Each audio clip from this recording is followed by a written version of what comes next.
जय श्री राम आदरणीय मित्रों, कैसे हैं आप? अच्छे हैं? सानंद भी है ना? स्वस्थ तो होंगे ही, प्रभु की कृपा है, रहनी चाहिए।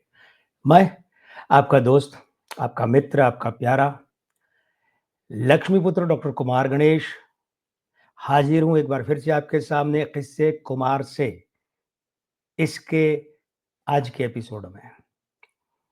पिछले एपिसोड में हमने बात की थी आंसर टू नरगिस की और कुछ एपिसोड पहले बात की थी आंसर टू वैजयंती माला। अब वो जो वैजयंती माला का आंसर था ना, उत्तर खोजा गया। अब वो वैजयंती माला किसका खुद आंसर बनी, वैजयंती माला खुद किसका उत्तर बनी, आज ये किस्सा ले लेते हैं। गुच्छे उलझ रहे हैं कि दिमाग में? कोई बात नहीं, थोड़ी देर में अभी सब सारी बात साफ हो जाएगी। मित्रों, B R Chopra Hindi cinema जगत में एक बड़ा नाम, सफलता के लिहाज से, फिल्म साजी के लिहाज से, फिल्मकारी के लिहाज से प्रतिबद्ध। मतलब बी आर चोपड़ा एक ऐसे फिल्मकार कहे जाते हैं, आज भी वो दुनिया में नहीं है तब भी, कि जिनकी फिल्में सामाजिक प्रतिबद्धता लेकर बनती थी। और जब उनकी फिल्में जैसे कल की आवाज, अवाम, ये सब फिल्में जब सामाजिक प्रतिबद्धता से हट गई तो इन्हें पिटते हुए देर भी नहीं लगी। तो बाद का दौर लगभग एक सवा दशक उनके लिए असफलता का रहा। और फिर महाभारत, वैसे तो उन्होंने कई सीरियल बनाए, टीवी धारावाहिक, लेकिन महाभारत से फिर उनका परचम बहुत ऊंचा फहरा। फिर बाद के दौर में बागबान आई, उसने बाबुल तो नहीं चली, लेकिन बागबान ने उन्हें फिर से हिंदी सिनेमा में जिंदा कर दिया, बताया कि बी आर चोपड़ा क्या चीज है। तो बी आर चोपड़ा एक फिल्म बना रहे थे और बी आर चोपड़ा के सबसे प्यारे जो मित्र, उनमें अशोक कुमार सबसे पहले और उसके बाद में दिलीप कुमार आते हैं। अशोक कुमार के लिए अपनी फिल्मों में विशेष रूप से रोल लिखवाते थे, गुंजाइश नहीं होती तो भी कहते थे यहाँ रोल जो है दादा मुनि के लिए बनाया जाए। तो और आपको याद होगा कि हिंदी सिनेमा की संभवतः अपनी तरह की इकलौती गाने विहीन संगीत विहीन फिल्म कानून जो बनी, जिसमें अशोक कुमार साहब का डबल रोल था, वो उन्होंने अपने मित्र पूरी अशोक कुमार पर ही पूरी की पूरी फिल्म डाल दी। और उस उम्र में, उस दौर में अशोक कुमार उस फिल्म को सुपरहिट करा ले गए। तो बी आर चोपड़ा ने एक फिल्म सोची कि इंसान और मशीन एक दूसरे के खिलाफ। मतलब एक ऐसी धारणा, वो मशीनीकरण का दौर था, एक ऐसी धारणा कि मशीनें जो आ रही हैं वे इंसान को बेरोजगार कर रही है। ये हर युग में प्रश्नधार आज भी है कि एआई है वो इंसानों को बेरोजगार कर देगी। खैर, तो उस समय मोटरें जो है उनका जोर चल रहा था, मोटर कार बोलते थे तब कार को। बसें जोर पकड़ रही थी उस वक्त, तांगे, इक्के, यही सब बैलगाड़ियां, भैंसा गाड़ियां, गधा गाड़ियां, ये आवागमन के साधन थे। तो बसें ताजा ताजा आई, तो बसें लगने से ये लोग बेरोजगार होने लगे। अब आप समझ गए मैं कौन सी फिल्म की बात कर रहा हूं, अब ज्यादा कहानी नहीं बताऊंगा। वो फिल्म थी नया दौर। और नया दौर फिल्म में इनके साथ काम किया था, वो किया था संगीतकार के रूप में ओपी नैयर साहब ने। नैयर नहीं, नैयर। शाहिर को इन्होंने कभी नहीं छोड़ा। जब तक शाहिर जीवित रहे तब तक बी आर चोपड़ा की फिल्मों के गीतकार शाहिर लुधियानवी रहे। और इनके ही नहीं, इनसे अलग होकर अपना बैनर बनाने वाले इनके भाई यश चोपड़ा के यहाँ भी शाहिर जब तक जिंदा थे गीतकार वही थे, संगीतकार बदलते रहे। तो नया दौर फिल्म जो है ये बनना शुरू हुई। और बनना शुरू हुई तो उससे पहले जब कलाकार लिए गए तो दिलीप कुमार आ गए थे, अजीत आ गए थे। शुद्ध तो अजीत होता है, जी छोटी होती है, लेकिन बोलने में अजीत, वो खुद भी अजीत ही लिखते, अजीत आ गए थे। और मधुबाला को साइन कर लिया गया था। अब आप कहेंगे मधुबाला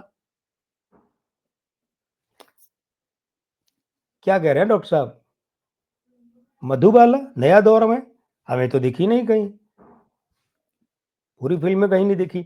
आप ये भी कह सकते हैं बड़ा फेंक रहे हैं यार, इतना तो हमें भी याद है, नया दौर में मधुबाला कहाँ थी मधुबाला थी, और नया दौर में ही थी, और इसी नया दौर फिल्म में थी, कोई और मालूम नहीं। आप ये मत सोचिएगा कोई और भी बन गई हो उसकी, इसी की बात कर रहा हूँ मैं। तो अब आपका दिमाग कहेगा ज़रा भैया डॉक्टर साहब से पूछो, फिर वो कहाँ गईं? गायब हो गईं क्या? हाँ, गायब हो गई नहीं बल्कि कर दी गईं, गायब कर दी गई वे कैसे कर दी गई कि हुआ क्या? कि 1951 में एक फ़िल्म आई थी, 50-51 में तराना, मिलते ही आँखें दिल हुआ दीवाना किसी का, तलत साहब का गाना था, अनिल विश्वास का संगीत था, दिलीप कुमार और मधुबाला की फ़िल्म थी तराना। वहाँ से मधुबाला की खूबसूरती के कायल हुए दिलीप साहब।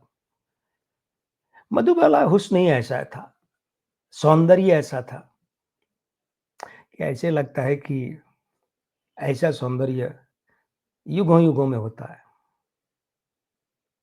मैं तो था नहीं इस जन्म में, पिछले जन्म में रहा हूँ तो पता नहीं किस रूप में था, लेकिन मैं ये जो बातें कह रहा हूँ, उस समय के उस दौर के लोगों ने जो लिखी है, जो कही है, मैं उनके हवाले से कह रहा हूँ। आप ये मत समझना कि डॉक्टर साहब आप ऐसे कह रहे हैं जैसे आपने देखा ही हो। देखने का मतलब सिर्फ़ अपने आप ही अपनी आँखों से देखना ही देखना नहीं होता है। हम दूसरों के कहे से, दूसरों के लिखे से, बताए से भी तो जानते हैं, देखते हैं ना। तो साहब अब वो तराना फ़िल्म से मधुबाला और दिलीप कुमार का प्यार, इश्क परवान चढ़ने ल शुरू हुआ। हालाँकि उससे पहले मधुबाला का इश्क चला था, तो भारत भूषण से भी क्षमा कीजिएगा प्रदीप को और प्रेमनाथ और दिलीप कुमार वाला तो साथ-साथ चल रहा था। आपको जानकर अचंभा होगा। अब आप मधुबाला पर कोई भी इल्ज़ाम धर सकते हैं, तो प्रेमनाथ खफ़ा हो गए। ये बोले ये तो दोनों जगह चला रही है। मेरा दोस्त दिलीप कुमार ने वो चिट्ठी दिखा दी थी प्रेमनाथ को एक बार, कि ये चिट्ठी, ये प्रेम पत्र मुझे लिखा है मधु ने। वो आपस में इतने अच्छे दोस्त थे लेकिन ख़ैर चिट्ठी नहीं दिखानी चाहिए थी, विश्वासघात। पर विश्वासघात तो मधुबाला भी कर रही थी। इधर प्रेमनाथ के साथ पींगे बढ़ा रही थी, इधर दिलीप कुमार के साथ, तो प्रेमनाथ ने फिर छोड़ दिया। और इन्हीं के आस-पास में उनका इश्क मधुबाला का चल रहा था प्रदीप कुमार से भी। खैर, तो हम बात कर रहे हैं आप और मैं दोनों मिलकर कि ये जो तराना फ़िल्म से दिलीप कुमार और मधुबाला का इश्क चला, बढ़ता गया। होता क्या था कि मधुबाला के साथ में उनके पिता अताउल्लाह खान, ये हमेशा रहते थे। वो फ़िल्म कौन-सी साइन करेंगी, उनका दखल, पैसा कितना मिलेगा, अताउल्लाह का दखल, कहाँ शूटिंग होगी, कितने बजे होगी, मधु कितने बजे जाएगी, कितने बजे आएगी, सारा दखल था। नरगिस की माँ का था तो मधुबाला के पिता का था। अयतुल्ला खान यानी मधुबाला के पिता को ये भनक लग गई कि मधुबाला और दिलीप कुमार में इश्क है और वे इसे आगे बढ़ने देना रुकना चाहते थे और खत्म कर देना चाहते थे, इसलिए वो साये की तरह साथ रहते थे। तो मधुबाला और दिलीप कुमार को भी बाधा होती थी कि बाबूजी बापू तो साथ में ही है, इश्क कैसे परवान चढ़े, वो एक दूसरे को वक्त कैसे दे।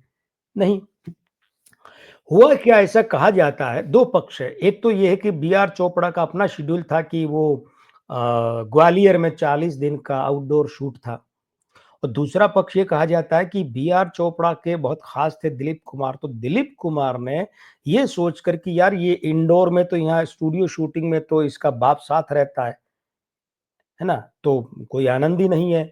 तो ऐसा करते हैं आउटडोर की शूटिंग रखवा लेते हैं, वहाँ बाप तो चलेगा नहीं।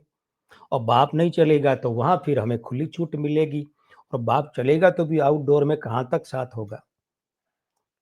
इंडोर में तो आया और यहीं कुर्सी डाल के बैठ गया दिन भर।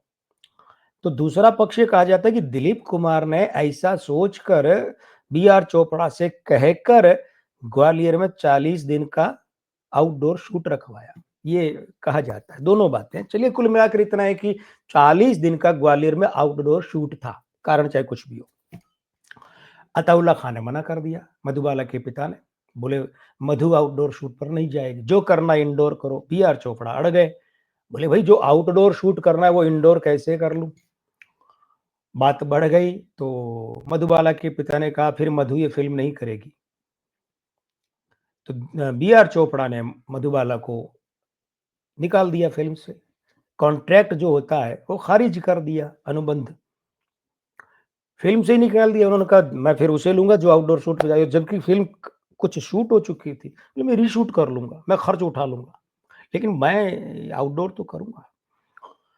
तो जब बी आर चोपड़ा ने मधुबाला को निकाल दिया फ़िल्म से तो अयातुल्ला खान कोर्ट पहुँच गए। मुकदमा कर दिया कि साहब इन्होंने एग्रीमेंट तोड़ा है। तो कोर्ट में बी आर चोपड़ा ने भी काउंटर केस कर दिया। बोले साहब इन्होंने मेरे ये नुकसान किया है, भरपाई करवाई जाए। कोर्ट में सुनवाइयाँ हुई, गवाहियाँ हुई। अताउल्ला खां भी बोले, बी आर चोपड़ा भी बोले, लेकिन एक बात क्या हुई, वो थोड़ा हटकर हो गई कि दिलीप कुमार की गवाही हुई, पेशी हुई अदालत में। तो मधुबाला तो अपने अफेयर के कारण ये सोच रही थी कि यूसुफ तो मेरी और ही बोलेगा। लेकिन दिलीप कुमार ने, यूसुफ मतलब दिलीप कुमार, यूसुफ खान, दिलीप कुमार ने गवाही दे दी बी आर चोपड़ा के पक्ष में। अब मधुबाला और उनका पूरा परिवार, सारे लोग ये सोच रहे थे कि दिलीप कुमार तो हमारी तरफ ही बोलेगा, लेकिन ये हमारी तरफ क्यों नहीं बोला, हमारे खिलाफ क्यों बोला। यहां से कहा जाता है कि मधुबाला का दिल टूट गया। अब देखिए, जब मैं आपको बता ही चुका हूं कि प्रदीप कुमार के साथ अफेयर था, एक ही वक्त में दिलीप कुमार और प्रेमनाथ के साथ अफेयर था, और ये तो ये टूटना टाटना तो क्या होता है, टूटा टाटी तो कई बार हुई होगी, लेकिन खैर जो भी हो, यहाँ से मैं टूटना शब्द इस्तेमाल नहीं करूंगा, मैं यहाँ कहूंगा अलगाव। यहाँ से दिलीप कुमार और मधुबाला का अलगाव हुआ, वो दोनों अलग हुए। 9 वर्षों के अफेयर के प्रेम संबंध के बाद ये दोनों अलग हो गए। चलो ये तो हो गई, लेकिन अब बी आर चोपड़ा के सामने समस्या हुई कि भाई अब करें क्या, मधुबाला की जगह लें किसे। तो खोजबीन शुरू हुई तो नागिन में प्रदीप कुमार और बैजयंती माला साथ में थे। और नागिन जो है, वहां एक ध्यान देने वाली बात क्या है, वह ध्यान देने वाली बात है कि वो जो अ, हेमंत कुमार के सहायक थे, उनमें कल्याण जी भाई भी थे, रवि भी थे, चित्रगुप्त भी थे और जयदेव भी थे, ये उनके सहायक हुआ करते थे। तो वहां से किसी ने बात पहुंचाई कि ये एक लड़की है जो अच्छा काम करती है। तो फिर हुआ ये कि साहब बात की जाए तो उधर दिलीप कुमार जो है वो गंगा जमुना कर ही चुके थे। तो गंगा जमुना में दिलीप कुमार के साथ वैजयंती माला ने काम किया था। तो दिलीप कुमार ने सुझाया वैजयंती माला का नाम। बी आर चोपड़ा उससे पहले इंसान जाग उठा एक फिल्म बना चुके थे। तो उन्हें लगा कि उस ट्रैक पर वैजयंती माला फिट बैठेगी, तो उन्होंने वैजयंती माला को लिया। फिल्म चल निकली, बड़ी जबरदस्त हिट हुई थी, ब्लॉकबस्टर हुई थी आज की भाषा में कहें तो। अब साहब ये तो जवाब चल निकला। इधर मधुबाला का धीमे धीमे करियर पतन हुआ, बाद में उनका देहांत भी हो गया था, बहुत मीना कुमारी जैसी कच्ची उम्र में। तो ये फिल्म तो चली, वैजयंती माला की गाड़ी दौड़ पड़ी। 1957 में ये फिल्म रिलीज हुई थी। और ये 57 की फिल्म तो उसके बाद साहब बहुत बड़ा जवाब, बहुत बड़ा आंसर टू मधुबाला बनी वैजयंती माला। और इन्हीं वैजयंती माला का सपनों का सौदागर से जो हेमा मालिनी की एंट्री हुई, तो वो बहुत बड़ा जवाब बनी आगे जाकर। सपनों का सौदागर से तो नहीं बनी, लेकिन आगे जाकर तो वैजयंती माला खुद भी किसी का जवाब बनी थी, और उनके लिए भी कोई जवाब तैयार किया गया था। ये फिल्मी दुनिया बड़ी अजीब है साहब, क्या क्या होता है। लेकिन नया दौर फिल्म में गाने तो इसके आपको याद होंगे ना। मैं एक गाने का जिक्र करना चाहूंगा। एक गाना था जो उड़े जब जब जुल्फें तेरी कंवारियों का दिल मचले। कुंवारियों शब्द को कंवारियों का ये लिखना भी उस समय साहिर साहब का भी कमाल था। तो अब आप कहेंगे इस गाने को तो हम हजारों बार लाखों बार सुन चुके हैं, इसमें ऐसा क्या है जो खास है? बिल्कुल खास है। इस गाने की जो कोरियोग्राफी है, वो किसने की आपको पता है? वो की थी प्रेम धवन। याद आया कुछ? नहीं? अरे मशहूर गीतकार, संगीतकार, हाँ? मेरा रंग दे बसंती चोला वाली जो शहीद फिल्म है, उसके संगीतकार, गीतकार, मनोज कुमार के खास गीतकार। अगर बेवफा तुझे पहचान जाते, रात के अंधेरे में फिल्म के गीतकार, संगीतकार, वे अभिनेता भी थे। तो इस गाने का जो नृत्य संयोजन है, कोरियोग्राफी, वो किया हुआ है प्रेम धवन का। प्रेम की बात आई तो प्रेम की बात ही थी इसमें मधुबाला दिलीप कुमार की, लेकिन आगे जाकर फिर प्रेम विद्वेष में बदल गया। पर आपका प्रेम इस चैनल के प्रति बना रहे, इसके लिए और आवश्यक है कि आप जुड़े रहें, मतलब कि सब्सक्राइब नहीं किया ये चैनल तो कर लीजिए, घंटी का बटन दबा दीजिए और इस वीडियो के साथ-साथ इस चैनल के सारे वीडियो आप क्या करें, आगे बढ़ाएँ, साझा करें, शेयर करें, इस चैनल को प्रोत्साहन दें। इतना आप करें और उतना मैं करूँगा कि हर एपिसोड में एक नया किस्सा लेकर हाजिर रहूँगा, किस्से कुमार से इस चैनल में। आपका दोस्त मैं लक्ष्मीपुत्र डॉक्टर कुमार गणेश अब विदा लेता हूँ। विदा ही कहूँगा क्योंकि कभी अलविदा ना कहना। नमस्ते दोस्तों।